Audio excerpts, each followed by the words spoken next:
Здравейте! Днес ще си говорим за нещо супер полезно. Един наистина прост, но пък страшно мощен инструмент в английския. Става въпрос за there is и there are, начинът по който описваме всичко около нас. Хайде да се захващаме. Само се огледайте за момент. Какво има наоколо? И по-важното, как бихме описали всичко това на английски?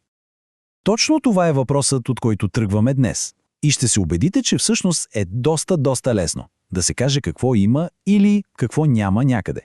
И така, първа точка. Основното правило.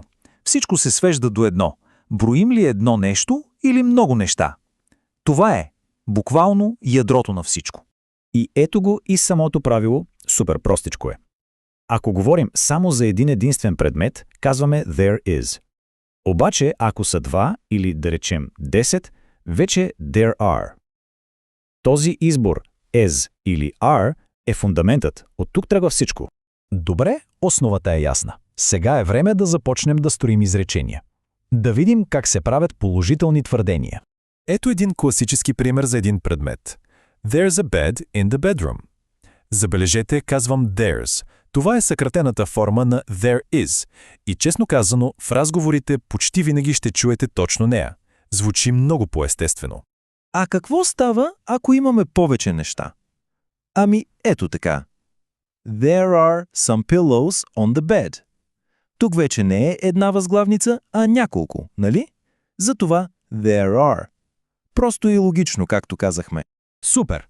Вече знаем как да кажем какво има. Време е обаче да се научим и как да казваме какво няма. И разбира се как да питаме, да разширим малко арсенала. И тук е супер лесно. За да направим отрицание, просто добавяме not. Така получаваме isn't, което е съкратено от is not, и aren't от are not. Толкова. Да го видим в действие. За един предмет. There isn't a desk in the bedroom. С това просто казваме, че няма бюро. Ясно и точно. По същия начин и за много предмети. There aren't any paintings on the walls. Няма картини по стените. Използваме aren't, защото говорим за множествено число. Разбирате ли как работи? Добре, ами въпросите. Тук става дори още по-лесно, ако е възможно. Просто обръщаме реда на думите. Вместо there is, питаме is there. Вместо there are, питаме are there. Това е целият трик. Искаме да попитаме за прозорец. Въпросът е is there a window? Елементарно. Ако пък не интересуват цветята във вазата, няколко на брой, нали? Питаме are there any flowers in the vase? Логиката е абсолютно същата. И ето тук, в тази таблица, е събрано всичко на едно място. Един вид нашият пищов. Имаме 6 основни форми – положителна, отрицателна и въпрос, и за един, и за много предмети. Това е цялата картинка. С това можем да опишем почти всичко. Окей, готови ли сме да вдигнем нивото? Сега ще добавим още един важен детайл. 2 малки думички, които обаче правят голяма разлика. Особено когато говорим за много неща. Става въпрос за some и any. Много хора ги бъркат, но има едно златно правило, което решава всичко. И то е some използваме в положителни изречения, а any е за отрицанията и за въпросите. Запомни ли се това? Няма грешка. Ето пример за some в положително изречение. There are some armchairs in the living room. Казваме, че има няколко футьоя. Положително твърдение значи some. А сега да видим any.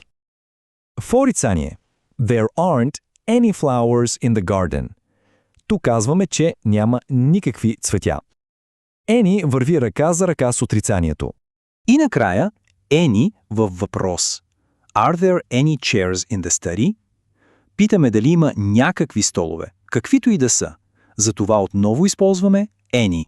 И това е. Вече имаме всички части от пъзела. Време е за малко практика.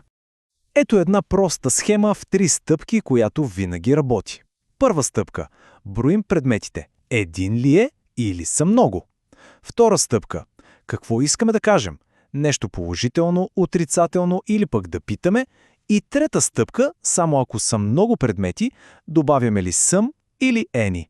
Това е цялата философия. А сега е време за финалното предизвикателство. Огледайте се отново, точно сега, където и да сте. Какво има наоколо?